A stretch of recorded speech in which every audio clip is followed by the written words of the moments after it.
എൻ്റെ പ്രിയപ്പെട്ടവരെ, ഇനി ലൈലത്തുൽ ഖദറിൻ്റെ പവിത്രമായ രാത്രിയിൽ എത്ര നിസ്കരിച്ചിട്ടും കാര്യമില്ല, എത്ര ഖുർആൻ ഓതിയിട്ടും കാര്യമില്ല, എത്ര ഇത്തികാഫിരുന്നിട്ടും കാര്യമില്ല, എന്ത് ചെയ്താലും ഫലമില്ലാത്ത ആളുകൾ ഈ രാത്രിയിൽ അവർ എന്ത് ചെയ്തിട്ടും കാര്യമില്ല.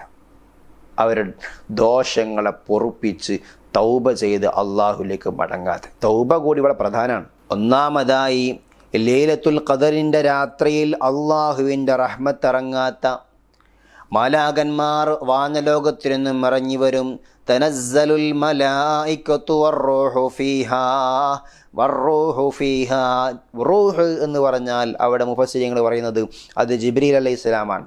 ജിബ്രീൽ അലൈഹിസ്സലാത്തു വസ്സലാമിൻ്റെ നേതൃത്വത്തിൽ മാലാകന്മാരുടെ വൻ പടയിങ് ദുന്യാവിലേക്ക്, ഭൂമിയുടെ മുകളിലേക്ക് ഇറങ്ങി വരും. ധാരാളം മലക്കുകൾ അന്ന് ഭൂമിയിൽ നിറക്കുമെന്ന് മുഹമ്മദ് മുസ്തഫ സല്ലല്ലാഹു അലൈഹി വസല്ലം. അല്ലാഹു ഖുർആനിൽ പറയാണ്, തനസ്സലുൽ മലായികത്തു വറൂഹു ഫീഹാ ബിഇദ്നി റബ്ബിഹിം മിൻ കുല്ലി അംർ. എല്ലാ മലക്കുകളും ജിബ്രീൽ അലൈഹിസ്സലാത്തു വസ്സലാമിൻ്റെ നേതൃത്വത്തിൽ ഇങ്ങോട്ട് ഇറങ്ങി വരും. ഈ രാത്രിയിൽ അവരുടെ നോട്ടം ലഭിക്കാത്ത, മലക്കുകൾ മൈൻഡ് ചെയ്യാത്ത, അള്ളാഹു തിരിഞ്ഞു നോൽക്കാത്ത, അള്ളാഹു അവരെക്കുറിച്ച് കാര്യമായി പരിഗണിക്കാത്ത, അവരെ പരിഗണിക്കുക തന്നെ ചെയ്യാത്ത 4 വിഭാഗം ആളുകൾ. എൻ്റെ പ്രിയപ്പെട്ട മുഅ്മിനേ, നമ്മളിൽ ആ സ്വഭാവം ഉണ്ടാകരുത്.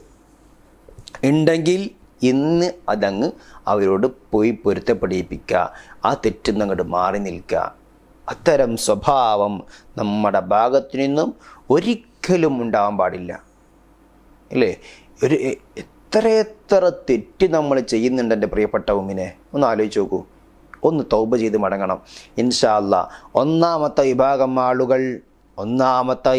ആളുകൾ ആഖുല്ലിൽ വാലിദൈൻ, മാതാവിനെയും പിതാവിനെയും ബുദ്ധിമുട്ടിക്കുന്നവൻ, ഉമ്മാനെ വെറുപ്പിക്കുന്നവൻ, ഉപ്പാനെ വെറുപ്പിക്കുന്നവൻ. ഉമ്മാൻ്റെയും ഉപ്പയുടെയും തൃപ്തിയിലല്ലാതെ ജീവിതം മുന്നോട്ട് കൊണ്ടുപോകുന്നവനാണോ, അള്ളാഹുവിൻ്റെ ഭാഗത്തു നിന്നുള്ള ഒരു പരിഗണനയും നിനക്കില്ല.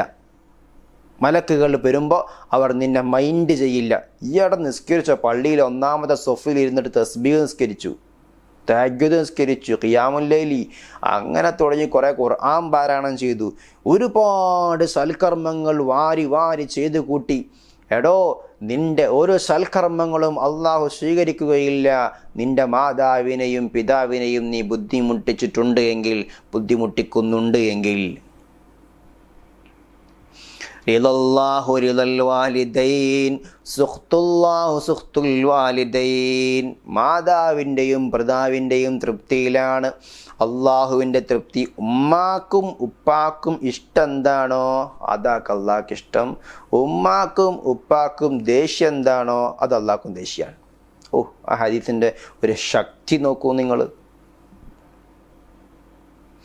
അതുകൊണ്ട് ഉമ്മയെയും ഉപ്പയെയും ബുദ്ധിമുട്ടിക്കുന്നവൻ, അവരെ വിഷമിപ്പിക്കുന്നവൻ, അവരോട് മയത്തിലല്ലാതെ സംസാരിക്കുന്നവൻ, അപ്പോഴും ഉമ്മാനോട് ഉപ്പാനോടും ദേഷ്യം പിടിച്ച് സംസാരിക്കുക, അവരെ വിഷമിപ്പിക്കുക, അവരോട് ചീത്ത പറയുക, അവരോട് പരുഷമായിട്ട് പെരുമാറുക, അങ്ങനെയുള്ള സ്വഭാവമുള്ള മക്കളുണ്ടെങ്കിൽ ആ സ്വഭാവം നിർത്തിയിട്ട് പോയിട്ട് കരഞ്ഞ് കാല് പിടിച്ച് മാപ്പ് ചോദിച്ചോളൂ.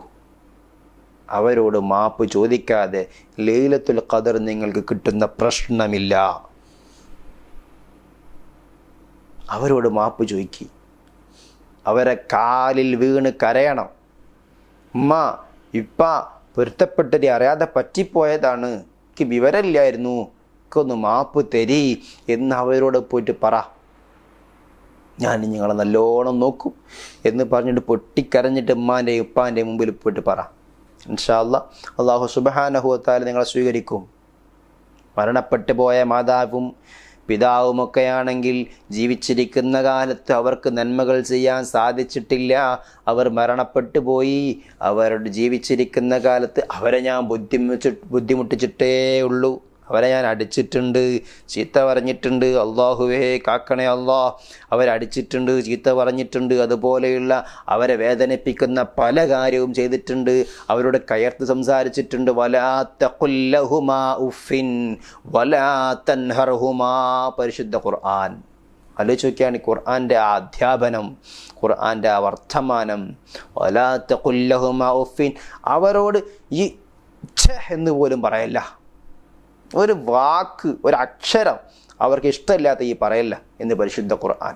അവരെ അത്രമേൽ ബഹുമാനിച്ചു അല്ലാഹു സുബ്ഹാനഹു വ തആല. അതുകൊണ്ട് ഉമ്മയെയും ഉപ്പയെയും ബുദ്ധിമുട്ടിക്കുന്നവന് ഒരിക്കലും ലൈലത്തുൽ ഖദർ ലഭിക്കുകയില്ല. അവനക്ക് ലൈലത്തുൽ ഖദർ പ്രതീക്ഷിക്കുകയേ വേണ്ട.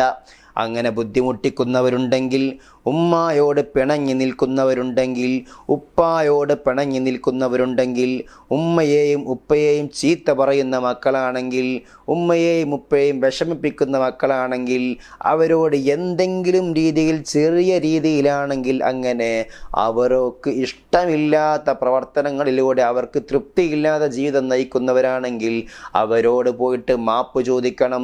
ഉമ്മ പറ്റിപ്പോയി, മാപ്പ് തരണം എന്ന് പറഞ്ഞുകൊണ്ട് അവരോട് മാപ്പ് ചോദിക്കണം.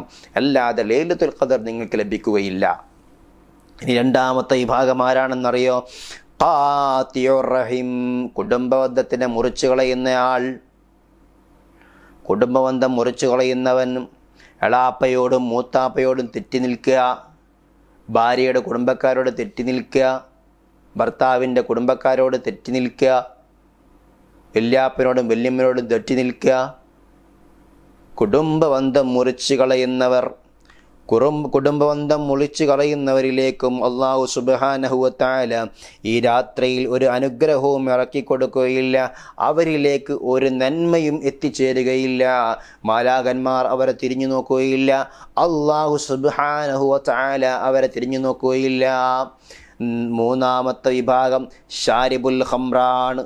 ഷാരിബുൽ ഖംർ, കള്ള് കുടിക്കുന്നവൻ, ലഹരി ഉപയോഗിക്കുന്നവൻ.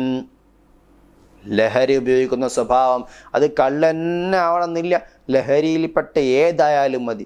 ലഹരി ഉപയോഗിക്കുന്നവനിലേക്കും അല്ലാഹു സുബ്ഹാനഹു വ തആല ഈ രാത്രിയിൽ അവനിലേക്ക് യാതൊരു നന്മയും ഇറക്കുകയില്ല.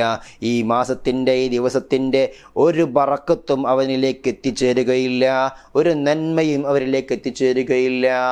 ഹബീബുന റസൂലുള്ളാഹി സ്വല്ലല്ലാഹു അലൈഹി വസല്ലം പറഞ്ഞത്, കള്ള് കുടിക്കുന്നവൻ കുടിക്കുന്ന സമയത്ത് മുഅ്മിനല്ല എന്നാ. അല്ലാഹു രക്ഷിക്കുമാറാവട്ടെ. ലഹരി ഉപയോഗിക്കുന്നവർ,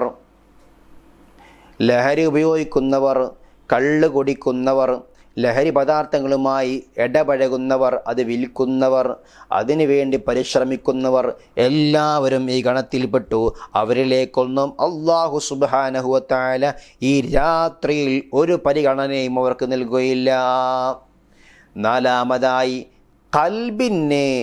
കൽബിന് രോഗമുള്ള ആളുകൾ. ഫീ ഖുലൂബിഹിൻ മറദുൻ, അവരുടെ കൽബിന് രോഗമാണ്. കൽബിന് രോഗമുള്ള ആളുകൾ, അതായത് കിബിർ, റിയാ, അസൂയ, അഹങ്കാരം പോലെയുള്ള കാര്യങ്ങളൊക്കെ, ലോകമാന്യം എന്നുള്ള കാര്യങ്ങളൊക്കെ മനസ്സിലുള്ള ആൾക്കാർ കിബിർ വെക്കുക. കൂട്ടുകാരൻ്റെ ഉയർച്ച കണ്ടിട്ട് കിബിർ വെക്കുക. കൂട്ടുകാരന് അല്ലെങ്കിൽ അയൽവാസിക്ക് എന്തെങ്കിലും ഒരു അനുഗ്രഹം ലഭിക്കുമ്പോൾ കിബിർ ഉണ്ടാവുക. കിബിർ ഇബ്ലീസിൻ്റെ സ്വഭാവമാണ്. ആദ്യം കിബിർ കാണിച്ചത് ഇബ്ലീസാണ്. അന ഖലഖ്തനി മിൻ നാർ വ ഖലഖ്തഹു മിൻ തീൻ. എന്നെ പടച്ചത് തിജി കൊണ്ടാണ്, ഓനെ പഠിച്ചത് മണ്ണുകൊണ്ടാണ്, ഞാൻ ഓൻ്റെ സുജൂദ് ചെയ്യൂല എന്ന് ആദം നബിയെ സംബന്ധിച്ച് ഇബ്ലീസ് പറഞ്ഞു. ഈ കിബിർ ഇബ്ലീസിൻ്റെ സ്വഭാവം. അയൽവാസിക്ക് എന്തെങ്കിലും ഒരു നേട്ടം കിട്ടുമ്പോൾ, കൂട്ടുകാരന് എന്തെങ്കിലും ഒരു നേട്ടം കിട്ടുമ്പോൾ അവരോട് കിബിർ ഉണ്ടാവുക, അസൂയ ഉണ്ടാവുക.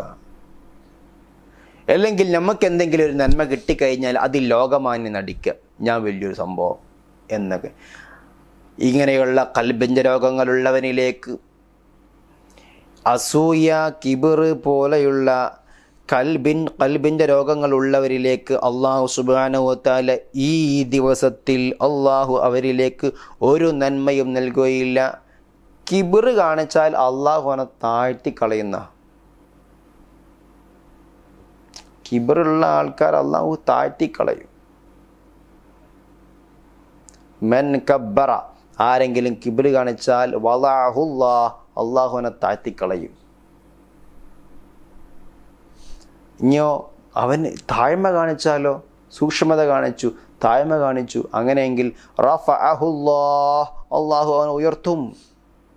അവൻ വിചാരിക്കാത്ത രീതിയിലേക്ക് അള്ളാഹു ഉയർത്തും. അള്ളാഹു സുബ്ഹാനഹു വ തആല നമ്മൾക്ക് ഉയർത്തി തരുമാറാവട്ടെ. കിബറും ഹസദും റിയാഉം ഒക്കെ ആ കൽബിന്ന് പറിച്ചങ്ങോട്ട് കളയും, അവിടെ വേണ്ട. ഈ 4 സ്വഭാവമുള്ളവരിലേക്ക് പരിശുദ്ധമായ ലൈലത്തുൽ ഖദർ അവർ പ്രതീക്ഷിക്കുകയേ വേണ്ട. ആഖുൽ വാലിദൈൻ, ഒന്നുകൂടെ പറയാം, 4 വിഭാഗം ആളുകൾ.